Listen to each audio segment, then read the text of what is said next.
Hello everyone, আসসালামু আলাইকুম। আশা করছি প্রিয় শিক্ষার্থী বন্ধুরা তোমরা সবাই অনেক ভালো আছো। আজকে আমরা পঞ্চম শ্রেণীর জ্যামিতি আলোচনা করতেছিলাম, তারই ধারাবাহিকতায় আজকে আমরা সামান্তরিক শিখব। এরপরে রম্বস এবং ট্রাপিজিয়াম এই তিনটা বিষয় শিখব। তো দেখো, যে এর আগে কিন্তু আমরা বেসিক বিষয়গুলো শিখেছি জ্যামিতি, এছাড়াও চতুর্ভুজ, আয়ত্ত, বর্গ শিখেছি। এইগুলো যদি তোমরা শিখে না থাকো অবশ্যই আগের ক্লাসগুলো দেখে আসবে। আমি এর আগের এপিসোডে ক্লাসটা করেছি এবং ডিসক্রিপশান বক্সে তোমাদের পঞ্চম শ্রেণীর যত ক্লাস আমি নিয়েছি এই চ্যানেল থেকে সবগুলো দেওয়া আছে, তোমরা চেক করে করতে পারো তোমাদের যেটা প্রয়োজন মনে হবে। চলো আমরা সামান্তরিক শিখি। আমরা ডেফিনেশনটা লিখে নিছি, কেন ক্লাসের লেন্থটা অনেক বড় হয়ে যায় এজন্য। তাহলে সামান্তরিক কাকে বলে যদি বলে তাহলে তোমরা এটা লিখবা, যে চতুর্ভুজের বিপরীত বাহুগুলো পরস্পর সমান ও সমান্তরাল এবং কর্ণদ্বয় অসমান। তাহলে কর্ণদ্বয়টা কি হয়, এখানে অসমান হয়, তাহলে এটা সামান্তরিক হয়। আয়তর ডেফিনেশনটা এটাই, যে চতুর্ভুজের বিপরীত বাহুগুলো পরস্পর সমান ও সমান্তরাল এবং কর্ণদ্বয় সমান তাকে আয়ত বলে, আর অসমান হলে সামান্তরিক। এটা বলতে পারো যে কোণগুলো সমকোণ নয় তাহলে সামান্তরিক, এবং কোণগুলো সমকোণ হলে আয়ত। সব কিছুই বলতে পারো তোমরা। তাহলে গত পর্বে আমরা আয়ত এবং বর্গ শিখেছি, আজকের পর্বে আমরা সামান্তরিক, রম্বস এবং ট্রাপিজিয়াম শিখব। চলো আমরা সামান্তরিকটা কীভাবে আঁকতে পারি এইটা দেখি। তাহলে যেহেতু সামান্তরিকের আয়তর মতো বিপরীত বাহুগুলো সমান, তার মানে দুইটা বাহু লাগবে। তাহলে এই জন্য প্রথমত আমরা দুইটা বাহু নিয়ে নিব, দুইটা বাহুর পরিমাপ নিয়ে নিব। তাহলে দেখো আমরা দুটো বাহু নিচ্ছি এবং এই দুটো বাহু ইচ্ছে মতো নিতে পারবো, আমাদের ইচ্ছে মতো। তা আমি নিলাম, মনে করো প্রথম একটা বাহু নিলাম এই যে 6 সেন্টিমিটার। তোমাদের সুন্দরভাবে দেখানোর চেষ্টা করতেছি যেন বুঝতে পারো ভালোভাবে। দেখো আমি যে জিরো থেকে এই দাগ থেকে নিতে হবে, এখান থেকে কিন্তু না, এখান থেকে নিয়ে 6 সেন্টিমিটার একটা বাহু নিলাম। অপর আরেকটা বাহু তাহলে 4 সেন্টিমিটার নিব। আমি দুইটা বাহুর মধ্যে 2 সেন্টিমিটার 2 সেন্টিমিটার একটা ডিস্টেন্স রাখবো যেন আমার চিত্রটা একদম স্পষ্ট বোঝা যায় এজন্য। ঠিক আছে, 5 নিলেও হবে, কিন্তু কাছাকাছি তো খুব বেশি স্পষ্ট হয় না বিষয়টা, এই জন্য আমরা একটু কম নিলাম, 4 নিলাম। ঠিক আছে, 4 নিচ্ছে, একটু বড় হয়ে গেছে, আমি একটু মিশাই দিব। আচ্ছা 4 একটু বড় হয়েছে, আচ্ছা যাই হোক। তাহলে আমি ধরলাম এটা হচ্ছে আমার এ বাহু এবং এটা 6 সেন্টিমিটার, এটা হচ্ছে আমার বি বাহু, এটা ধরছি আমি 4 সেন্টিমিটার। তাহলে সামান্তরিকের যে বিপরীত বাহুগুলো আমরা 4 সেন্টিমিটার এবং 6 সেন্টিমিটার নিব। যেহেতু আগেরটা আমরা শিখছি, এটা শিখে আমাদের জন্য সহজ হবে। তো প্রথম কাজটা হচ্ছে আমরা যে কোনো একটা রশ্মি নিব। আশা করি তোমরা দেখতে পাচ্ছ স্পষ্টভাবে। তাহলে যে কোনো একটা রশ্মি নিয়ে নিলাম, এটার কোনো পরিমাপ নাই, এই রশ্মিটার কোনো কি থাকে না, আমি জানি রশ্মির একটা প্রান্ত বিন্দু থাকে কিন্তু আরেকটা প্রান্ত বিন্দু থাকে না, এটা চলতেই থাকবে। এরকমভাবে একটা রশ্মি নিলাম, রশ্মিকে নাম করতে পারো যে বি রশ্মি, নামকরণ না করলেও হবে। তোমাদের মূল কাজটা হচ্ছে আঁকানো শেখা। তাহলে এইখানে আমরা আগের দুইটাতে প্রথমত আমরা এখানে একটা লম্ব এঁকেছিলাম, যে কোনো পরিমাপে বৃত্তচাপ দিয়ে লম্ব এঁকেছিলাম, কিন্তু এখানে লম্ব আঁকার প্রয়োজন নাই, কারণ এইটার পরিমাণগুলো সমকোণ হবে না, লম্ব হবে না, একটু বাঁকা হবে। তো এটার জন্য তোমরা একটা কোণ নিতে পারো, অথবা কোণ না নিয়ে আঁকলেও হবে। দেখো আমরা ইচ্ছে মতো যে কোনো একটা পরিমাপ নিয়ে একটা কোণ আঁকার চেষ্টা করব। ঠিক আছে, তাহলে এজন্য কোণটা এঁকে নিলে ভালো হয়, এই কোণটা না আঁকলেও হবে, সমস্যা নাই। আচ্ছা আঁকবো না আমরা, দেখো তোমাদেরকে বলে দেবো লাস্টের দিকে। তাহলে এই যে আমরা একটা কোণ নিলাম, মনে করো যে কোনো পরিমাপ নিলাম, এরকম একটা পরিমাপ নিলেই হবে। তোমাদের মানে ইচ্ছে মতো একটা আইডিয়া করে একটা পরিমাপ নিয়ে নিলাম, মনে করলাম যে আমরা এটা একটা বৃত্তচাপ নিলাম, যে কোনো পরিমাপ, কিন্তু যেটা নিচ্ছ এটা চেঞ্জ করা যাবে না, এতটুকু নিচ্ছ না, এতটুকু ফিক্সড রাখতে হবে। আচ্ছা একটু ভুল বলে ফেলছি আমি, তো ভুল না, প্রথম কাজটা করবা, এই যে বি বড় একটা বাহু অথবা ছোট বাহুর পরিমাপ নিতে পারো তুমি। এই 6 সেন্টিমিটার নিছো না, যে কোনো একটা বাহুর পরিমাপ নিবা, যে কোনো একটা বাহুর পরিমাপ নিয়ে এই বি বিন্দু থেকে আমরা ওই অংশটা আগে কেটে নিব। মনে করলাম এটা সি অংশ, এই সি অংশটা আগে কি করব আমি কেটে নিব, এরপরে আমরা এই কোণটা নিব। ঠিক আছে, আগে সি অংশটা কাটবো, যেহেতু আগে নিয়েছিলাম তাহলে আমরা পরে, আমি যেটা আগে বললাম যে আগে বাহুর পরিমাপটা নিবা, তারপরে এই কোণটা নেবা। দেখো এই কোণের পরিমাপটা এবার ঠিক আছে, এটা নিয়েছিলাম। এই যে কোণটা নিছি সেম পরিমাপে আমরা এখান থেকেও একটা কোণ নিব, সেম পরিমাপে নিয়ে এখানে একটা বৃত্তচাপ টানবো, একই পরিমাপ থাকবে, পরিমাপের কোনো চেঞ্জ হবে না। এখন এইখান থেকে কোণের পরিমাপ করার জন্য যে কোনো একটা বাহু নিতে পারো, মনে করলাম যে একই পরিমাপ নিয়ে আমরা এখানে একটা টেনে দিলাম, সিমিলার ওয়েতে এখানেও নিলাম। তো এই জন্য সবচেয়ে ভালো হয় কি, সবচেয়ে ভালো হয় তুমি একটা কোণ নিয়ে নিতে পারো। এই যে কোণ নিলাম, এরপরে এখানে একটা কোণ তৈরি করলো তোমার ইচ্ছে মতো, এই যে কোণ নিলা। এখন এইখান থেকে এইভাবে বাহুর মাপ নিবা, এই যে বাহুর মাপ নিবা, নেওয়ার পরে এখানে এভাবে টানবা, এখান থেকে এভাবে টানবা, তারপর এখান থেকে বাহুর পরিমাপ টানবা, তারপর এখান থেকে এখানে দিবা, এখান থেকে এখানে দিবা। অ্যাকচুয়ালি এখানে দুইটা কোণই কি হবে, সমান হতে হবে। এইভাবে কোণ নিয়েও টানলে হবে। আমি যেভাবে দেখালাম ইচ্ছে মতো পরিমাপ নিছি, কিন্তু এই পরিমাপটা আর এই পরিমাপটা সেম, এখান থেকে এই পরিমাপটা এবং এই পরিমাপটাও সেম, দুইটার মধ্যে কোনো কম বেশি হওয়া যাবে না, এইটা মাথায় রাখো। এই যখন নিয়ে নিচ্ছি তখন আমরা এখানে এটা কী করবো, বি বিন্দুতে একটা কোণ টেনে নিব। তাহলে আমরা শিখেছিলাম বিন্দুতে আগে পেন্সিল দিব, তারপরে স্কেল দিব, আগে স্কেল না, আগে পেন্সিল তারপরে স্কেল লাগাই দিবা। আবার একটা টোকা দিবা যেন ভুল না হয়, একবারে স্পষ্ট এবং একটা বড় করে একটা কোণ হয়ে গেল, এটা একটা বি কোণ হয়ে গেল। এটা যদি আমরা এফ নামকরণ করি তাহলে বলতে পারি যে বি সি বি এফ একটা কোণ। সিমিলার ওয়েতে এখানেও একটা কোণ আঁকবো আমরা। এই যে আমরা এই বিডির পয়েন্ট দেওয়ার পরে স্কেল লাগাই দিলাম, এই পয়েন্টটা দিয়ে দিলাম, আবার এই পয়েন্টটা চেক করলাম, এই যে বড় করে একটা রেখা দিয়ে দিলাম। ঠিক আছে, তাহলে এটা নাম দিলাম, যে কোনো কিছু নাম দিতে পারো, ই জি, ই তো দিচ্ছি, তাহলে এটা জি দিতে পারো, না দিলেও হবে, কোনো সমস্যা নাই। ঠিক আছে, বুঝতে পারছো? এতটুকু আমরা নিয়ে নিলাম। নিয়ে নেওয়ার পরে আমরা যেটা করব, এইখানে কিন্তু আমরা কি করছি, যে এ বাহু, বৃহত্তম যে বাহু ছিল আমার 6 সেন্টিমিটার, সেটার পরিমাপ নিয়ে প্রথমে কেটে নিছি। তুমি যদি মনে করো বি থেকে কেটে নিতে পারো, কোনো সমস্যা নেই। যেহেতু আমরা এখান থেকে বড় বাহুটা নিছি, এখন এই ছোট বাহুর পরিমাপ করে এখান থেকে এখানে একটা কাটবো, এখান থেকে এখানে একটা কাটবো, দুটো বৃত্তচাপ কেটে নিব। যেহেতু আমি বড় নিছি, যদি তুমি এখানে ছোট নিতা তাহলে তুমি এখানে বড় বাহুর পরিমাপ নিয়ে কাটতা। তোমাদের ইচ্ছা, যেদিকে বড় বাহু ইচ্ছা দিতে পারো, এটাতে কোনো বাধা নাই। এটা যে এটাই দিতে হবে আমি দিয়েছি তা না, তোমার ইচ্ছা মতো তুমি দিতে পারবা। তাহলে আমরা এখান থেকে এই যে 4 সেন্টিমিটার বাহুটা এখানে একটা কেটে নিব, সিমিলার হইতে এখান থেকে এইটাও কেটে নেব। দেখো দুইটার মাপ কি দিয়েছি আমরা, একই দিয়েছি। এখন এইটার এটা যোগ করে দিলে এটা অটোমেটিক 6 সেন্টিমিটার হবে, তোমরা পরিমাপ করে দেখবা। আর এটাই হচ্ছে আমাদের নির্ণয় সামান্তরিক হবে। তাহলে এখানে লাগাই দিবা, এরপর এখানে লাগাই দিয়ে স্কেলটাকে ঘুরাই দিবা, একটু টেনে দিবা, আবার চেক করবা ঠিক আছে কিনা। এই যে একবারে করতে হবে, যদি বারবার করো তাহলে মিশামিশি, মানে যদি একবার ভুল করে মিশিয়ে দিচ্ছ আবার করো তাহলে কিন্তু ভালো লাগবে না বিষয়টা। দেখো এখন সুন্দর হয়েছে আমার।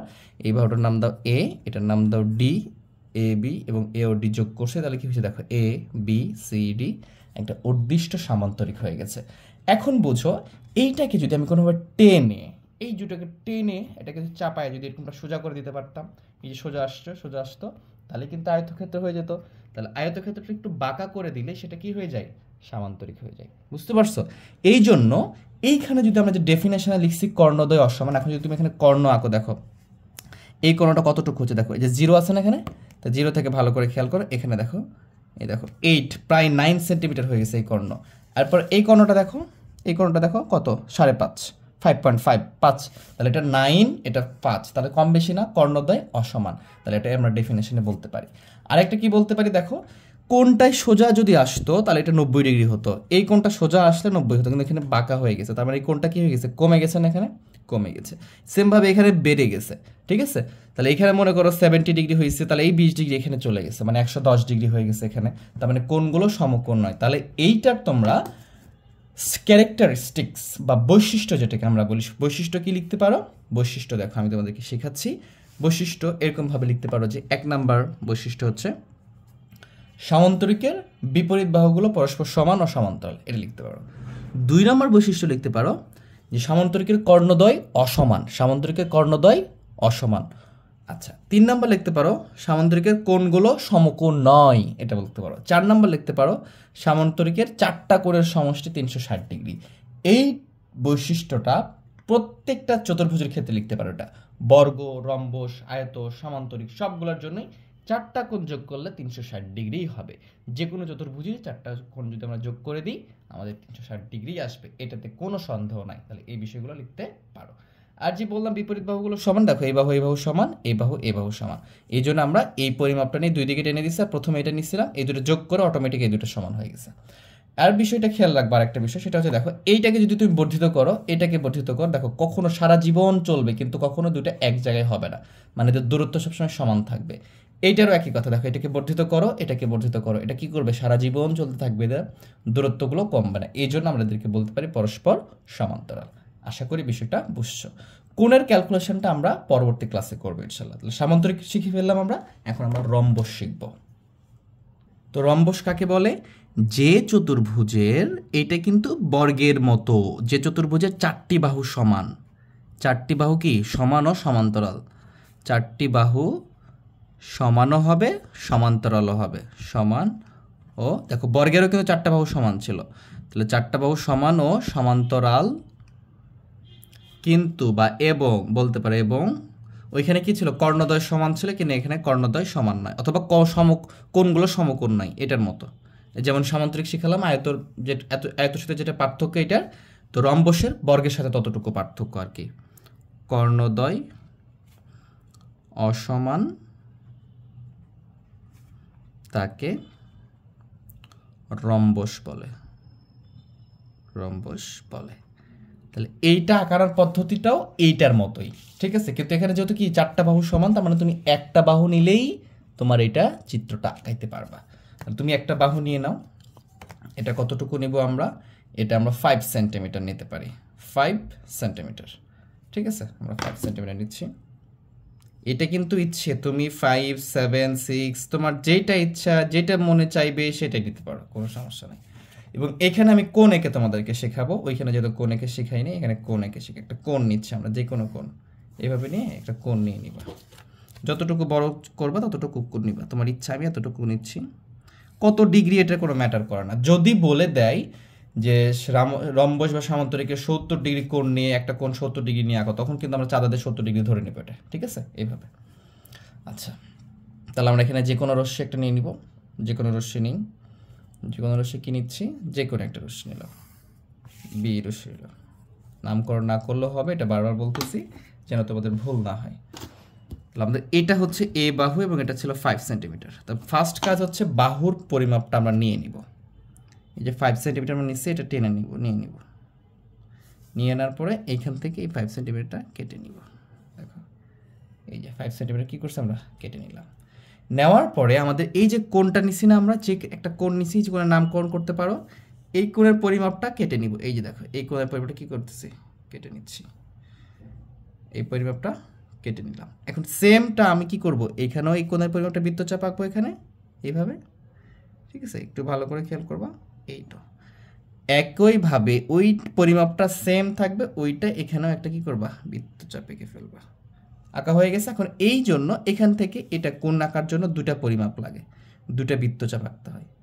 আমরা দেখো এই যে এখান থেকে এই পরিমাপটা নিয়ে নেব, এই যে দেখো খেয়াল করো, এই যে এখান থেকে এটা নিচ্ছি, এতটুকু এই দাগ পর্যন্ত নিব যেখানে মিলিত হয়েছে। তো নেওয়ার পরে আমরা এখান থেকে কি করব, এখান থেকে আরেকটা বৃত্তচাপ আঁকবো, এখানেও সেমভাবে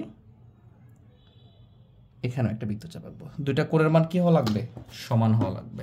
এখন এটা যোগ করে দাও, যোগ করে দিলে একটা কোণ তৈরি হবে। দেখো এই যে আমরা এখানে যোগ করে দিচ্ছি, এই যে বড় করে একটা রেখা টেনে দিবা, ঠিক আছে, কখনো ছোট দিবা না, কিন্তু সবসময় বড় দিবা, ঠিক আছে, তাহলে ভুল হওয়ার পসিবিলিটি একদমই থাকবে না। এই যে এখানে স্কেল ধরাই নিবা, আবার এখানে ধরে স্কেলটা ঠাকিয়ে দিবা, আবার এখানে দিয়ে চেক করে এই যে বড় করে রেখে নিয়ে নিবা। ওকে, নিয়ে নিচ্ছি আমরা। এখন আমরা যে 5 সেন্টিমিটার বাহুটা নিচ্ছি, এখানে 2টা বাহু নাই, তাহলে এখানে যেহেতু 4টা বাহু কি হবে, সমান হবে, এই জন্য একটা বাহু নিচ্ছি আমরা এবং চারিদিকে ওইটাই টেনে দিচ্ছি, যেমন বর্গ যেমন আমরা করছিলাম সেমভাবে। তাহলে এইটা থেকে আমরা এখানে একটা বৃত্তচাপ আঁকবো, সেমভাবে এখান থেকে এখানে একটা বৃত্তচাপ আঁকবো। এখন এই দুটো যোগ করে দিলে আমাদের উদ্দিষ্ট রম্বস হয়ে যাবে। তাহলে আমরা এখানে নিচ্ছি এটা, এটা দিচ্ছি আমরা এখানে। এখন আবার চেক করে নেই যে ঠিক হয়েছে কিনা। আচ্ছা, ঠিক করে নিব, একদম পারফেক্টলি নিতে হবে। এবারে যোগ করে দাও, এই দেখো। এখন তাহলে এটা নামকরণ করে, এটা এ, এটা বি, এবং এ বি এটা দিছি, সি দিয়ে এটা, তাহলে এটা ডি দিই। তাহলে এ বি সি ডি একটা উদ্দিষ্ট, এটা হচ্ছে কি আমাদের একটা উদ্দিষ্ট রম্বস। খেয়াল করো, এইটাকে যদি টেনে একটু লম্বা করে সোজা নিয়ে আসতে, রেখায় সোজা করে দিতে, তাহলে এটা বর্গ হয়ে যেত। সিমিলার ওয়েতে যেভাবে এইটা আয়ত হতো, যেভাবে আমরা আয়তকে একটু বাঁকা করে আমরা এই কোণের মাধ্যমে এটাকে কী করছি, সামান্তরিক রূপান্তর করছি, সিমিলার ওয়েতে সেমভাবে একই রকম পদ্ধতিতে এইটাকে আমরা রম্বস করে ফেলছি। এই রম্বসের প্রত্যেকটা বাহু সমান, মানে এটাও এ, এটাও এ, এটাও এ, এটাও এ। তাহলে এই জন্য আমরা এটাকে বলতে পারি, দেখো এখন কর্ণটা খেয়াল করো, এটারও যদি কর্ণ পরিমাপ করে তোমাদেরকে দেখাই, দেখো এটার কর্ণ কত হচ্ছে, এটার কর্ণ দেখো 5 সেন্টিমিটারের মতো হচ্ছে, আর এখানে দেখো এটার কত হচ্ছে, দেখো এটা প্রায় 8 পার হয়ে গেছে, দেখছো 8 পারে। তাহলে কর্ণদ্বয়টা কি অসমান, এবং কোণগুলোই সোজা আসলে এটা 90 ডিগ্রি বা সমকোণ হতো, কিন্তু এটা সোজা না আসে এদিকে বাঁকা হয়ে গেছে, মানে কি 90 ডিগ্রি চেয়ে কমে গেছে, 70 ডিগ্রি হয়ে গেছে মনে করো। তাহলে এই জন্য এটা সমকোণও হয় নাই। তখন এটাও 90 ডিগ্রি সোজা থাকলে 90 ডিগ্রি হতো, কিন্তু এদিকে বেশি হয়ে গেছে, তার মনে করো এটা 110 ডিগ্রি হয়ে গেছে। তার মানে কোনোটাই সমকোণ নয়। যেটা ডেফিনেশনে আমরা এটাও লিখতে পারি যে কোণগুলো সমকোণ নয়, তাহলেও হবে। তার মানে এটা হয়ে গেল আমাদের কি রম্বস। এখন যদি আমরা এটার কিছু ক্যারেক্টারিস্টিক্সের কথা বলি, তো ফার্স্ট 1 নম্বরে বলতে পারো যে চতুর্ভুজের 4টি বাহু সমান ও সমান্তরাল। সেকেন্ডলি 2 নম্বরে বলতে পারো চতুর্ভুজের কোণগুলো সমকোণ নয়। 3 নম্বরে বলতে পারো রম্বসের কোণগুলো সমকোণ নয় এবং রম্বসের কর্ণদ্বয়ও সমান নয়। এবং 4 নম্বরটা বলতে পারো চার কোণের সমষ্টি 360 ডিগ্রি। এটা সব জায়গাতে লিখতে পারবা, সব জায়গায় বলতে পারবা। তাহলে এইভাবে তুমি বৈশিষ্ট্য 4টা লিখে দিলেই তোমার হয়ে যাবে, এর বেশি লেখার প্রয়োজন নাই। আরও কিছু বৈশিষ্ট্য আমরা যখন এটার কোণের পরিমাপগুলো শিখবো ওই ক্লাসে আরও 2-1টা তোমাদেরকে শেখানো ট্রাই করবো ইনশাল্লাহ। তাহলে রম্বস, সামান্তরিক, আয়ত, বর্গ 4টা বিষয় শিখে ফেলছি আমরা। এইবার আমরা ট্রাপিজিয়াম শিখে আজকের ক্লাসটা এখানে শেষ করব। যদি তোমাদের ক্লাসটা ভালো লেগে থাকে তোমাদের মাঝে শেয়ার করে দিবা, ভিডিওটাকে লাইক করে দিবা, চ্যানেলকে অবশ্যই সাবস্ক্রাইব করবা। আর যদি সাবস্ক্রাইব করে থাকো অসংখ্য ধন্যবাদ। চলো আমরা ট্রাপিজিয়ামে চলে যাই। তো ট্রাপিজিয়াম কাকে বলে? তাহলে এভাবে লিখবা যে চতুর্ভুজের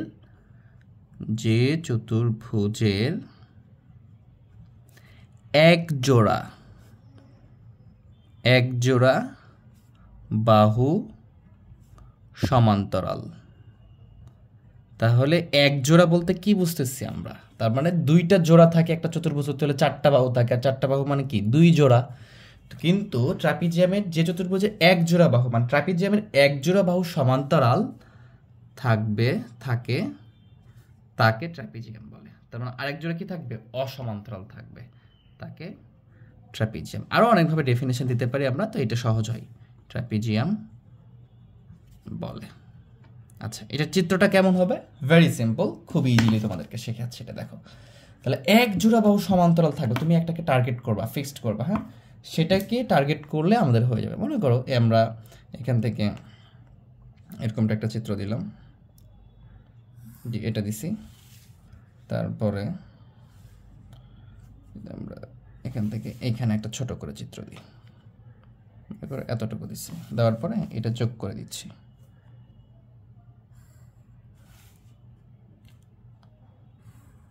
আচ্ছা, হয়ে গেছে। এই যে এখানে যদি আমি এ বি সি ডি দিই তাহলে এটা একটা ট্রাপিজিয়াম। কীভাবে ট্রাপিজিয়াম? এটা অনেকভাবে তুমি চিত্র আঁকতে পারো। তুমি যদি মনে করো যে এরকম দিবা, এটা দিবা, এটা দিছো, তারপর এটা বাঁকা করে দিছো, তাহলে এটা ট্রাপিজিয়াম হয়ে গেছে। কেমনে হয়েছে একটু বুঝাই। তাহলে এখানে দেখো চতুর্ভুজে এক জোড়া বাহু, কয় জোড়া বাহু থাকবে? এক জোড়া বাহু, এক জোড়া। তাহলে এখানে বাহু কয়টা আছে? 1টা 2টা 3টা 4টা, 2টা মিলে এক জোড়া, তার মানে 2 জোড়া বাহু আছে। তাহলে 2 জোড়ার মধ্যে এক জোড়া বাহু সমান্তরাল থাকবে। সমান্তরাল মানে কি? 2টা বাহু যদি নির্দিষ্ট দূরত্ব বজায় রেখে চলতে থাকে সবসময়, তাহলে ওটাকে বলবো আমরা সমান্তরাল। দেখো এই বাহুটাকে যদি তুমি বর্ধিত করো, বোঝানোর জন্য করতেছি, এটাকে যদি বর্ধিত করো, দেখো এটা সমান দূরত্ব রেখে চলতেছে, ঠিক আছে। কিন্তু এইটাকে যদি বর্ধিত করো, দেখো এখানকার দূরত্ব যদি 5 সেন্টিমিটার হয়, কিন্তু এখানকার দূরত্ব হয়ে গেছে 3 সেন্টিমিটার। তার মানে কি দূরত্ব সমান আছে? নাই। এটাকে যদি বর্ধিত করতে থাকো, এইভাবে বর্ধিত করতে থাকো, এটাকেও যদি বর্ধিত করতে থাকো, দেখো একসময় কী হবে? পরস্পর ছেদ করে ফেলবে। তাহলে যেহেতু ছেদ করে ফেলছে এবং দূরত্ব সমান নাই, তাহলে এটা হচ্ছে আমাদের অসমান্তরাল বাহু। তাহলে এক জোড়া বাহু সমান্তরাল থাকলেই সেটাকে ট্রাপিজিয়াম বলবে। এটা চিত্র অনেক রকমের হতে পারে। দেখো এখানে আমি এভাবে রাখছি, এখানে দেখো এইটা সমান্তরাল চলতে থাকবে, কিন্তু এইটাকে বর্ধিত করলে কি হবে? দেখো আস্তে আস্তে কমে যাচ্ছে না? দেখো কমে যাচ্ছে। তাহলে এইগুলো প্রত্যেকটাই কি? ট্রাপিজিয়াম। এগুলো প্রত্যেকটাই ট্রাপিজিয়াম। তাহলে ট্রাপিজিয়ামের বৈশিষ্ট্যটা কি লিখতে পারো? যে ট্রাপিজিয়ামের 4টি বাহু থাকে। তারপর লিখতে পারো যে এক জোড়া বাহু সমান্তরাল এবং এক জোড়া বাহু অসমান্তরাল, চার কোণের সমষ্টি 360 ডিগ্রি। এটা কিন্তু সবার ক্ষেত্রে প্রযোজ্য, আগেই বলেছি। এইভাবে কয়েকটা বৈশিষ্ট্য দিতে পারো। তো আগে যে 4টা শিখাইলাম তোমাদেরকে, ওইটা বেশি ইম্পর্ট্যান্ট। তাহলে সবাই খুব ভালোভাবে দেখবা। যদি একবার বুঝতে না পারো, ভিডিওটাকে বারবার পজ করে করে ব্যাক করে করে 2-3 বার দেখবা, ইনশাআল্লাহ ভালো বুঝতে পারবা। যারা একটু ভালো করে দেখছো মনোযোগ দিয়ে, আমার মনে হয় একবার বুঝাইছি, একবার দেখলেই তোমাদের হয়ে যাবে। 2-1 এরকম থাকতে পারো, কোনো সমস্যা নাই, ভিডিওটা দেখবা জাস্ট। আর যদি ভিডিওটা ভালো লেগে থাকে অবশ্যই ভিডিও লাইক করে দিবা এবং আমাকে কমেন্ট বক্সে জানাও। যেহেতু তোমাদের কমেন্ট বক্স নাই, তোমরা অন্য ক্লাসগুলোতে জানাইতে পারো, যেভাবে তোমাদেরকে বলছি আগে। তাহলে আমি তোমাদের চাহিদা অনুযায়ী ভিডিও তৈরি করার চেষ্টা করবো। তো সবাই ভালো থেকো, সুস্থ থেকো, আমার জন্য দোয়া করো যেন এইভাবে তোমাদেরকে ভিডিও দিয়ে ক্লাসগুলো দিয়ে তোমাদের কিছুটা হলেও উপকৃত করতে পারি। তো সবাই ভালো থেকো, আল্লাহ হাফেজ।